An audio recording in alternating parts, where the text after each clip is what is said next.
아니요. 당시 대부분의 사람들은 연애하지 못했습니다. 왜냐하면 성경시대의 결혼은 주로 아버지들이 결정했기 때문입니다. 당시 결혼은 개인적인 일이 아니었어요.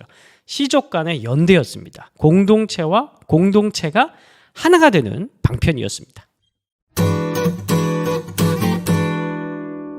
일단 고대 사람들은 오늘날과 같이 오래 살지 못했다는 것을 기억해야 합니다. 기대 수명이 높지 않았다는 것이죠. 그렇다 보니 조혼 풍습이 있었습니다. 남자는 16세에서 24세 사이 혹은 18세 전후를 결혼 정년기로 받는데요. 이에 비해서 여자는 훨씬 어린 12, 13세를 결혼 정년기로 받다고 합니다. 그렇다 보니까 나이 많은 남자와 결혼하는 12, 13세의 어린 신부들이 많았고, 또 그러다 보니까 남자가 빨리 죽어서 젊은 나이에 과부가 되는 여성들이 많았습니다. 그래서 유대 사회에서는 젊은 과부들에 대한 돌봄 이슈들이 늘 있었죠. 성경에서 고아와 나그네와 함께 과부를 사회적 3대 약자 중 하나로 넣는 이유입니다. 자, 그렇다면 이제 본론으로 들어가서 결혼 시작부터 끝까지를 한번 정리해 보도록 하겠습니다. 첫 번째, 일단 먼저 정혼을 해야 됩니다. 오늘 말로 하면 약혼이 되겠군요. 그러나 오늘날의 법적 구속력이 떨어지는 현대의 약혼과는 좀 다릅니다. 고대 이스라엘에서의 약혼은, 곧 정혼은 법적으로 결혼이랑 똑같은 의무와 권리를 가지게 됐습니다. 정혼한 여인은 곧 유부녀로 인식되었던 것이죠. 그래서 먼저 정혼을 할 때 부모끼리 결혼에 합의를 하게 되는데요. 여기서 합의라는 것은 모하르라고 불리우는 지창금에 대한 합의입니다.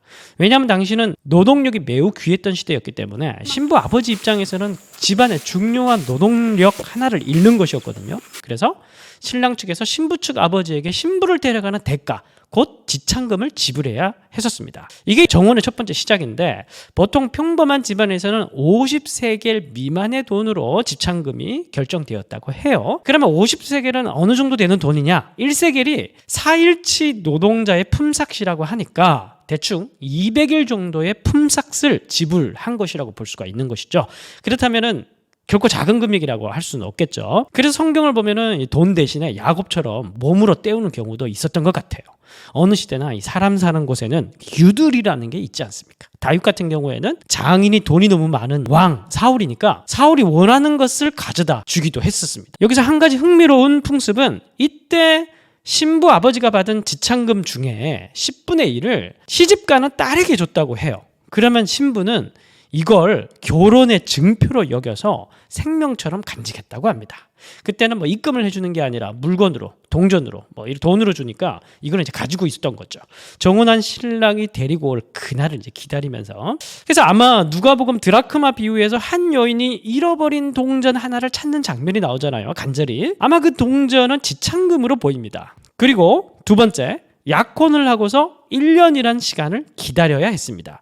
참 이 부분이 늘 의아한 부분이에요. 왜 하필이면 1년이란 시간을 굳이 기다렸을까? 지창금까지 줬으면 그냥 데려가서 살면 되지 뭐하러 1년이라는 긴 시간을 기다려야 했을까? 자, 그런데 여러분, 그때는 아무래도 신랑과 신부가 연애를 통해서 서로를 알아가는 시간이 없다고 했잖아요. 그래서 이런 기간이 생겼던 것 같습니다. 바로 신랑이 신부가 어떤 여자인지, 정결하고 순결하고 정숙한 여인인지 아닌지 이걸 확인하는 기간으로 삼았던 것 같아요. 만약 신부가 이 기간 동안에 행여 누구랑 눈이 맞아가지고 정결을 지키지 못하게 된다면 아이를 가질 수도 있겠죠. 그럼 아이를 가지고 낳는 기간이 대략 1년 정도 되니까 이걸 고려해서 정혼의 기간을 대략 1년 정도의 시간으로 뒀던 것 같습니다. 그래서 정결을 지키지 못하면 율법에 의해서 극형으로 다스려졌어요. 자, 그렇게 1년이라는 시간을 정결의 기간으로 보내고 나면 세 번째, 신랑 아버지가 기일을 잡고 결혼 예식이 성대하게 치러지게 되는데요.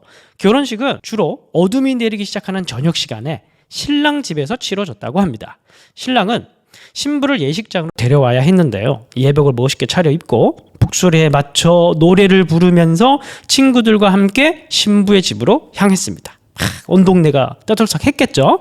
한편 신부는 집에서 몸을 씻고 향수를 뿌리고 기름을 바르고 진 장식품으로 몸을 치장하고 또 띠를 띠고 예복을 입고서 일생 중에 가장 아름답고 화려하게 자기를 꾸미고서 신랑을 기다렸는데요. 이동 중에 얼굴은 면박으로 가려야 했다고 합니다. 그래서 아마 야곱이 레아와 라헬을 구분하지 못했던 것 같아요. 또한 신부도 친구들과 함께 했는데요. 신랑이 도착하면 친구들과 함께 예식장까지 이동을 했습니다. 자, 그런데 저녁에 예식이 있다고 했죠. 그래서 저녁에 이동해야 됐기 때문에 신부의 친구들은 등불을 준비해야 했습니다. 자, 그런데 등불은 신부 친구들만 밝혔던 게 아니라 신부의 집과 신랑의 집을 잇는 길에도 횃불을 밝혔다고 해요. 그래서 신랑과 신부가 이 횃불을 따라서 이동을 했고, 동네 사람들은 이 예식 행렬을 따르면서 이 행렬이 막 노래를 부를 거 아닙니까? 사랑의 노래를 막 부르고 축가를 막 부르면 이걸 따라 부르거나 아니면 미리 준비한 곡식, 미랄 이런 거 막 뿌리면서 생육하고 번성하라, 그렇게 축복과 덕담을 쏟아냈다고 합니다. 그야말로 성경시대 유대인들의 결혼은 온 마을의 경사요 축제였던 것이죠. 예식은 일주일 정도 성대하게 진행됐고, 주로 사랑의 노래를 부르거나 가족과 친척, 손님들이 축사를 했고, 예식의 절정은 신랑이 케투바라고 불리우는 결혼 증서를 작성해서 신부에게 건네주는 것으로 절정을 맞이했다고 합니다. 여러분 어떻습니까? 이야기를 들어보니 성경 여러 본문들이 막 떠오르죠. 그러니까 결혼 풍습과 관련된 성경의 비유들이 굉장히 많은 거예요. 그런데 무엇보다 신약 성경에서 우리를 예수님의 신부로 비유하는 본문이 참 많습니다. 바로 정혼한 신부로서 신랑을 순결함으로 기다리고 있는 태도를 강조하기 위해서죠. 우리는 이 성경시대의 결혼 풍습 이야기를 통해서 신랑을 기다리는 신부로서의 거룩한 삶이 있는지 한번 돌아보는 시간이 되었으면 좋겠습니다.